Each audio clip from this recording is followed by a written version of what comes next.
Bonjour, aujourd'hui nous allons résumer le livre Le néocolonialisme, dernier stade de l'impérialisme écrit par Kwame Nkrumah et publié en 1965. Ce livre est une critique puissante de la manière dont les anciennes puissances coloniales, notamment les nations occidentales et multinationales, continuent de dominer les États africains nouvellement indépendants par les moyens économiques, politiques et financiers. L'auteur soutient que, bien que le régime colonial direct soit en partie terminé, l'exploitation impérialiste persiste sous une forme plus subtile mais tout aussi nuisible, le néocolonialisme. Ce système garantit que les nations africaines demeurent économiquement dépendantes, politiquement manipulées et structurellement incapables de véritable souveraineté.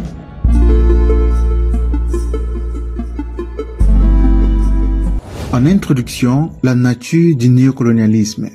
Nkrumah commence par définir le néocolonialisme comme une condition dans laquelle un pays semble être indépendant, mais en réalité contrôlé par des forces extérieures. Ce contrôle s'exerce par des pressions économiques, de l'aide étrangère assortie de conditions, des institutions financières internationales et des ingérences politiques. Contrairement au colonialisme classique où le territoire était directement gouverné par les puissances étrangères, le néocolonialisme opère indirectement, permettant aux anciens impérialistes de maintenir leur influence sans la responsabilité de l'administration directe. Le résultat du néocolonialisme est que le capital étranger est utilisé pour l'exploitation plutôt que pour le développement des régions les moins développées du monde. L'investissement dans le cadre du néocolonialisme augmente le fossé entre les pays riches et les pays pauvres du monde au lieu de le réduire. La lutte contre le néocolonialisme n'a pas pour but d'empêcher le capital du monde développé d'opérer dans les pays moins développés. Elle vise à empêcher que la puissance financière des pays développés soit utilisée de manière à appauvrir les pays moins développés. Le néocolonialisme, selon Nkrumah, est plus dangereux que l'ancien colonialisme parce que il permet l'exploitation des anciennes colonies en subtilité, il permet l'extraction continue des ressources africaines tout en maintenant les économies africaines dépendantes, il maintient l'instabilité politique en soutenant les régimes obéissants tout en sapant ceux qui sont indépendants. Ce livre est donc une tentative d'examiner le néocolonialisme non seulement dans son contexte africain et sa relation avec l'unité africaine, mais aussi dans une perspective mondiale. Le néocolonialisme n'est en aucun cas une question exclusivement africaine. Bien avant qu'il ne soit pratiqué à grande échelle en Afrique, il était un système établi dans d'autres parties du monde. Nulle part il ne s'est avéré efficace, que ce soit en termes d'amélioration du niveau de vie ou de bénéfices finaux pour les pays qui s'y sont livrés. Chapitre 1. Les ressources de l'Afrique et l'exploitation économique continue. La terre de l'Afrique est riche, mais les produits qui proviennent du sol et du sous-sol continuent d'enrichir non pas les pays africains en premier lieu, mais des groupes et des individus qui contribuent à appauvrir l'Afrique. Regardons ces exemples simples. Les réserves de charbon calculées de l'Afrique sont considérées comme suffisantes pour durer 300 ans. De nouveaux gisements de pétrole sont découverts et mis en exploitation sur tout le continent. La production de minerais et de minéraux primaires, aussi considérable qu'elle puisse paraître, n'a touché que la marge. L'Afrique possède plus de 40% de l'énergie hydraulique potentielle de la planète, soit une part supérieure à celle de tout autre continent. Pourtant, moins de 5% de ce volume a été utilisé. Même en tenant compte des vastes étendues désertiques du Sahara, il y a encore en Afrique plus de terres arables et de pâturages que dans les États-Unis d'Amérique ou l'Union soviétique. Nos zones forestières sont 2 fois plus étendues que celles des États-Unis. Malgré cette richesse, l'Afrique reste l'un des continents les plus pauvres car ses ressources sont contrôlées par des intérêts étrangers. Les multinationales de l'Occident extraient les matières premières africaines à bas prix et revendent les produits finis à l'Afrique à des prix élevés. Ce cycle garantit que l'Afrique reste un producteur de matières premières plutôt qu'un continent industrialisé. Si les multiples ressources de l'Afrique étaient utilisées pour son propre développement, elle pourrait la placer parmi les continents modernisés du monde. Mais ces ressources ont été et sont encore utilisées pour le plus grand développement des intérêts étrangers.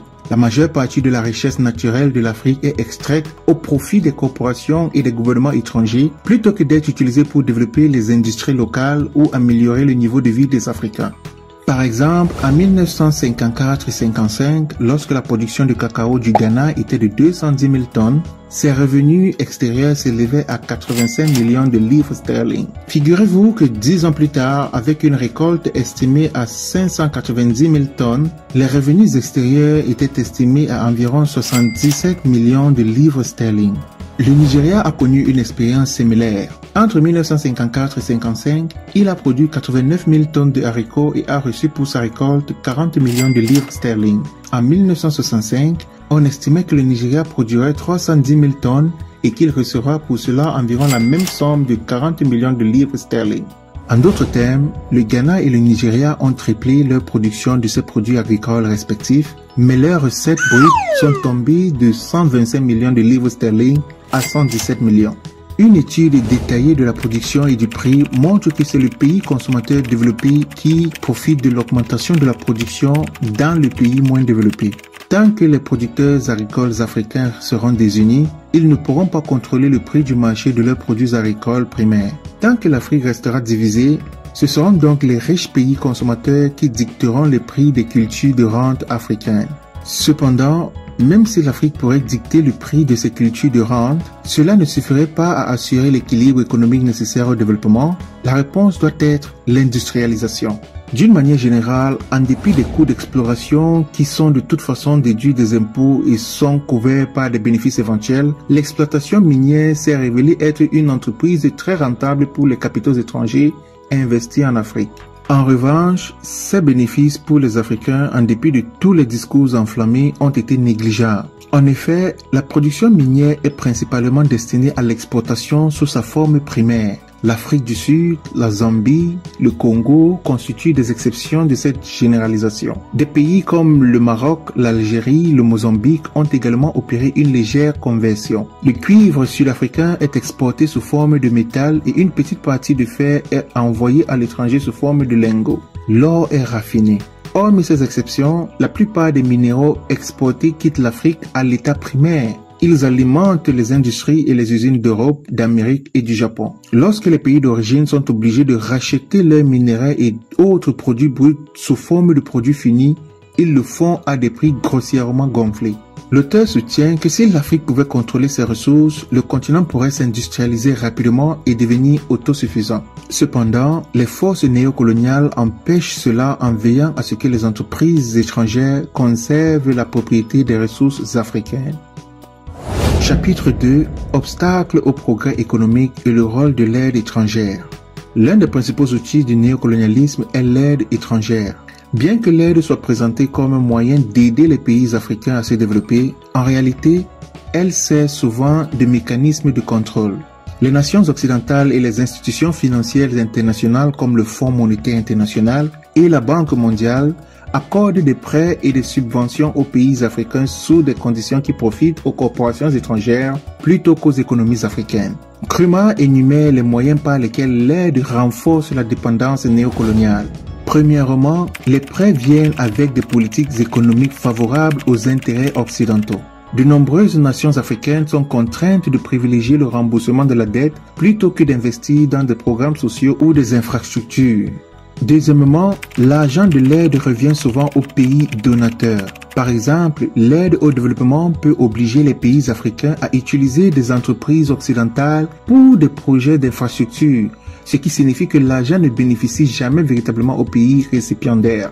Troisièmement, l'aide peut être utilisée comme une arme politique. Les pays qui s'alignent sur les intérêts occidentaux reçoivent de l'aide, tandis que ceux qui recherchent une véritable indépendance s'en voient privés. L'aide française aux pays en développement est, proportionnellement au revenu national français, la plus élevée du monde, en termes absolus, la deuxième plus élevée. La quasi-totalité de cette aide est absorbée par des engagements en Afrique et près de la moitié est destinée aux 14 États qui étaient auparavant des républiques autonomes et dont la population cumulée est à peine supérieure à celle du Nigeria. Ce type d'aide peut dicter les relations de l'Afrique avec le monde développé et, comme l'expérience l'a montré, peut être extrêmement dangereux pour les bénéficiaires. L'aide française à l'Afrique est née à l'origine de l'avantage que les entreprises et les particuliers français tiraient de la zone franco-africaine et cela a déterminé le cadre dans lequel l'aide était encore fournie. Tant que les relations que l'aide permettait d'établir étaient profitables à la France, elle était naturellement maintenue. Il s'agissait en fait d'un prélèvement sur les contribuables français au profit des particuliers et d'entreprises françaises. La valeur globale de cette politique pour la France était qu'en échange de marchés et de prix garantis pour les produits primaires coloniaux tels que le café, le cacao, les arachides, la banane, le coton, les États africains devaient importer de la France des quantités fixes de certains produits tels que les machines, les textiles, le sucre, de la farine, dont les prix n'étaient pas compétitifs ou qui étaient excédentaires en Europe. En outre, les États étaient contraints de limiter leurs importations en provenance des pays situés en dehors de la zone franque. Bien que ce système ait réduit à néant tout projet de commerce interafricain, il s'agit d'une période très profitable pour la France. Chapitre 3.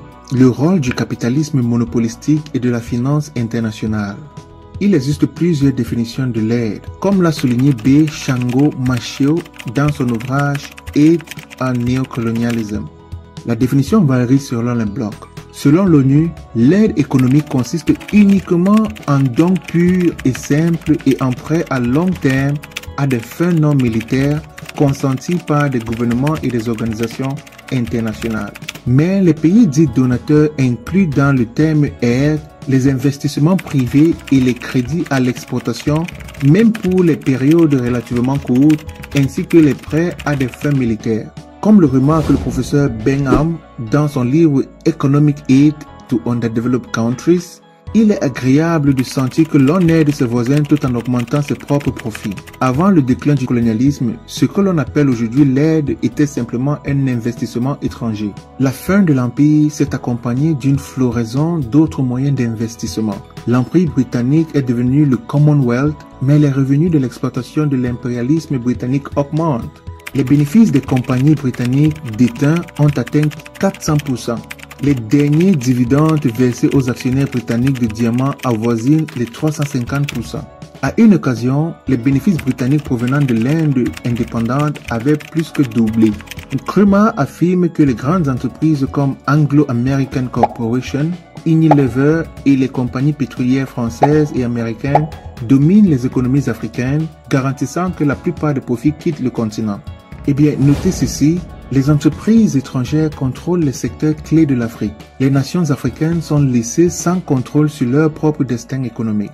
Le système bancaire international est structuré pour maintenir l'Afrique dans l'endettement. Les pays africains doivent emprunter de l'argent à des taux d'intérêt élevés, les appauvrissant davantage. Les économies exportatrices sont un piège néocolonial. De nombreux pays africains dépendent de quelques cultures commerciales comme le cacao, le café ou le pétrole, dont les prix sont déterminés par les marchés occidentaux. Les investissements privés directs américains en Afrique sont passés entre 1945 et 1958 de 110 millions de dollars à 789 millions de dollars, la plupart provenant des bénéfices. Sur cette augmentation de 679 millions de dollars, l'argent frais réellement investi au cours de la période n'a été que de 149 millions de dollars. Les statistiques officielles américaines évaluent les bénéfices bruts réalisés par les monopoles américains en Afrique entre 1946 et 1959 de 1234 millions de dollars, bien que d'autres estimations les situent à 1500 millions de dollars. En contrôlant la monnaie, le commerce et la Banque de l'Afrique, ces intérêts financiers assurent que les gouvernements africains aient peu de souveraineté économique. Chapitre 4. Les zones monétaires et les banques étrangères. Il existe 7 grands groupes monétaires en Afrique. La zone franc française, la zone sterling, la zone franc belge, la zone peseta espagnole et la zone escudo portugaise, la zone rand sud-africaine, la République arabe unie et le Congo, Léopoldville, avec des unités monétaires distinctes. La majeure partie des échanges commerciaux de l'Afrique s'effectue dans la zone sterling et dans la zone franc français de l'Afrique. La zone sterling a été un peu plus souple que le bloc franc. Par exemple, le Nigeria et le Ghana ont créé leur propre monnaie et leur propre banque, même s'ils continuent pour la plupart à conserver leurs réserves internationales sous forme de livres sterling. Kwame Nkrumah affirme que lorsqu'il a ouvert la Banque du Ghana à la fin du mois de juillet 1959, il a parlé du rôle décisif joué par une banque centrale dans la vie économique d'un pays. Notre indépendance politique n'aura aucun sens si nous ne l'utilisons pas pour obtenir l'autonomie et l'indépendance économique et financière. Pour ce faire, il est absolument essentiel que le gouvernement crée une banque centrale. Lors de la création de la Banque du Ghana, le Ghana a obtenu l'aide de la Banque d'Angleterre, mais il a toujours suivi une politique visant à assurer son indépendance économique et à favoriser le développement général du pays. La Banque du Ghana, comme d'autres banques créées de la même manière, n'a aucun droit sur les réserves de change de l'Angleterre, mais elle a le contrôle total sur ses propres recettes en devises. Les Français, quant à eux, ont maintenu des liens monétaires étroits avec les pays de l'ancienne Afrique de l'Ouest française et l'Afrique équatoriale française. La Banque centrale des États de l'Afrique de l'Ouest, BCAO, contrôle les monnaies de la Mauritanie, du Sénégal, de la Côte d'Ivoire, de la Haute-Volta, du Dahomey et du Niger. La monnaie émise par la banque s'appelle toujours le franc CFA, les initiales signifient Communauté financière africaine. Des commissions monétaires nationales ont été créées dans les différents États et la représentation africaine au sein du conseil d'administration est limitée. Il en va de même pour la Banque centrale des États de l'Afrique équatoriale qui s'occupe du Congo-Brazzaville, du Gabon, la République centrafricaine, le Tchad et le Cameroun. Les commissions monétaires nationales ont les mêmes pouvoirs que celles de l'ex-Afrique occidentale française, mais les administrateurs de la Banque centrale y siègent et le conseil d'administration est composé de Français. Certaines anciennes colonies françaises, la Tunisie, le Maroc, l'Algérie, le Mali et la Guinée ont depuis leur indépendance créé leur propre banque et leur propre monnaie, mais elles ont rattaché leur monnaie au franc. Eh bien les amis, pour mieux comprendre comment la France se sert du franc CFA pour garder les pays de la zone franc sous leur contrôle, je vous invite à regarder le résumé du livre L'âme invisible de la France-Afrique, une histoire du franc CFA que j'ai présenté sur cette chaîne. Le lien sera dans la description. L'existence de zones monétaires distinctes a un effet néfaste sur la croissance du commerce en Afrique. Elle conduit au commerce illégal et à des pertes de revenus dans de nombreux pays et rend difficile la mise en place d'un marché commun africain. Comme les anciennes frontières politiques artificielles, vestiges de la période coloniale, les différentes zones monétaires contribuent à accentuer les différences alors que les États africains indépendants devraient tous œuvrer en faveur d'un développement économique unifié. Elles perpétuent les liens avec les anciennes puissances coloniales et renforcent les forces du néocolonialisme. Un pas important dans la coopération économique continentale a été franchi en septembre 1964 lorsque la Banque africaine de développement a été créée. Son siège est à Abidjan, en Côte d'Ivoire, et ses membres sont uniquement des gouvernements africains indépendants. Tous les pouvoirs de la banque sont dévolus au Conseil des gouverneurs, chaque gouverneur étant un représentant des gouvernements africains indépendants. L'objectif de la banque est d'accélérer le développement économique et le progrès social de ses pays membres. Pour ce faire, la banque est autorisée à promouvoir l'investissement de capitaux publics et privés en Afrique. L'investissement privé étranger doit être encouragé. Il doit être soigneusement réglementé de manière à ce qu'il soit orienté vers des secteurs de croissance importants sans laisser le contrôle de ces secteurs à des mains étrangères. Là encore, nous constatons la nécessité d'une planification unifiée. Avec le soutien d'un gouvernement de l'Union et d'un code continental régissant les investissements étrangers, la Banque africaine de développement serait en mesure d'accélérer l'impulsion qu'elle donne déjà au développement économique du continent. Chapitre 5.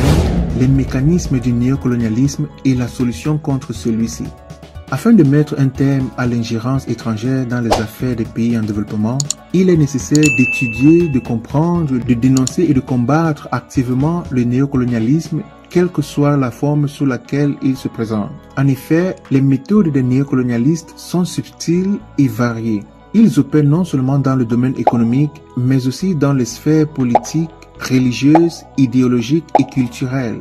Il prétend qu'il donne l'indépendance à ces anciens sujets qui seront suivis d'une aide pour leur développement.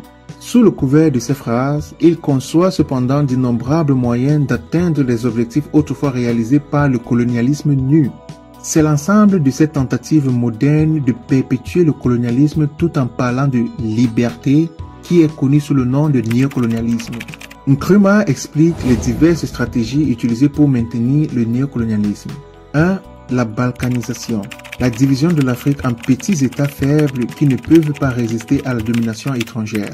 2. Le sabotage économique. Les nations occidentales utilisent des politiques commerciales, des pressions financières et des manipulations politiques pour affaiblir les gouvernements africains indépendants. 3. L'impérialisme culturel.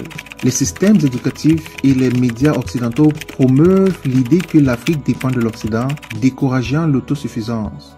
Ces mécanismes empêchent les nations africaines d'atteindre l'unité et l'autosuffisance. Nkrumah croit que la seule manière de vaincre le néocolonialisme est par l'unité panafricaine et le socialisme. Selon lui, les étapes clés de la libération sont: premièrement, l'unité économique. Les nations africaines doivent unir leurs économies pour accroître leur pouvoir de négociation et réduire leur dépendance vis-à-vis des marchés occidentaux. Deuxièmement, l'industrialisation.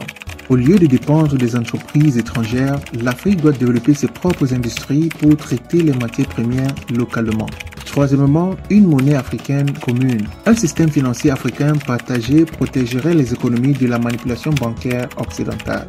Quatrièmement, une fédération politique. Les États-Unis d'Afrique seraient assez forts pour résister à l'ingérence étrangère. Notez que l'auteur avertit très fortement que, sans l'unité, l'Afrique restera divisée, faible et exploitée. Merci les amis d'avoir regardé cette vidéo. Si vous l'avez aimé, je vous invite à vous abonner maintenant et à cliquer sur le bouton like afin de pouvoir permettre à ce que d'autres personnes puissent voir cette vidéo. Partagez cette vidéo avec vos amis et vos familles afin qu'ils comprennent le concept du néocolonialisme et qu'ils puissent savoir comment la vaincre. Je vous attends dans les commentaires. Qu'en pensez-vous de ce livre? L'avez-vous déjà lu? Ou alors, qu'est-ce qui vous a le plus marqué dans ce livre? On se retrouve dans la prochaine vidéo.